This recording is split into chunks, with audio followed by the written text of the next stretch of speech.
I woke up today to a video clip that was sent to me via private messenger, and the headline of the video said, "Putin is threatening to destroy the world as we know it."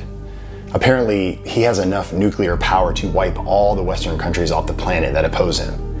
And one of those countries is the US, where I reside. And so at first glance, I thought, wow, that's a terrifying headline. That is a terrifying thought. But within seconds, I was ready to call their bluff. Why? Well, because this is what the media is saying.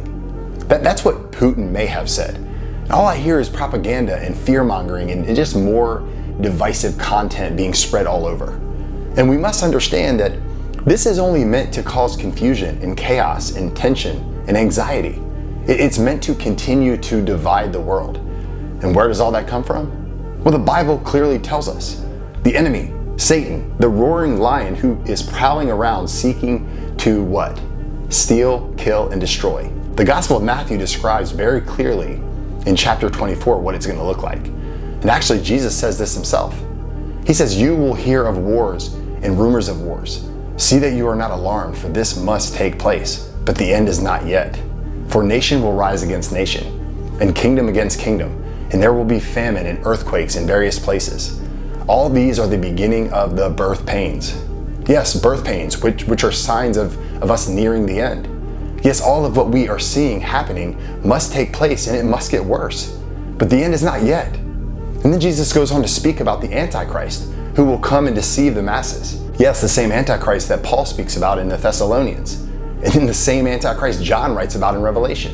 There will come a one-world government and a one-world religion that falls under the reign of a deceiver who will cause the masses to fall away with astounding miracles.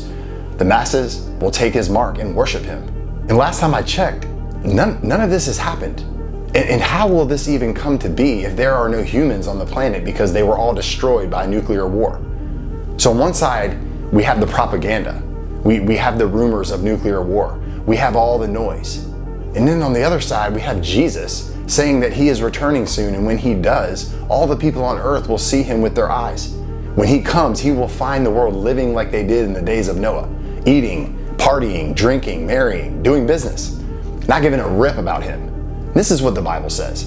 And it also says that he will come and gather his elect, his church, from all four corners of the earth, and then judgment will come. He will destroy the earth and all who refused his free gift of salvation and chose to live in complete defiance of him. Jesus will destroy the earth, not Putin. So on one side you have Putin, a mere wicked, mortal man. On the other side you have God in the flesh, who was murdered and put in a grave, and 3 days later literally walked out of the grave, defeating sin and death. So I ask you, Christians, who are you believing? I don't know about you, but I'm going to listen to the words of Jesus Christ. To me, it makes the most sense to bank on Jesus and not this lunatic in Russia. And so with that being said, here's what I want you to hear. This is the point of this message. Jesus warned that many people's hearts would grow cold in the end. Jesus connects this warning with the ugliness of the end times. And it is this evil that we see that can cause us to grow numb and cold. Seeing evil win day in and day out could cause us to become callous and hard towards people. And we must be careful not to allow this to happen. We can't get caught up in all the noise. We must continue to love. We must continue to believe. We must continue to persevere. Evil may prevail at times, but we can't allow that to cause us to question God. He is the Alpha and the Omega, the beginning and the end. He is the first and the last, and he is God, and he reigns always. So let us be a people that are full of faith. Let us be a people that endure no matter what is being said or what is happening. Open the scriptures and allow the words of God to be the lamp for your feet in these dark and trying times.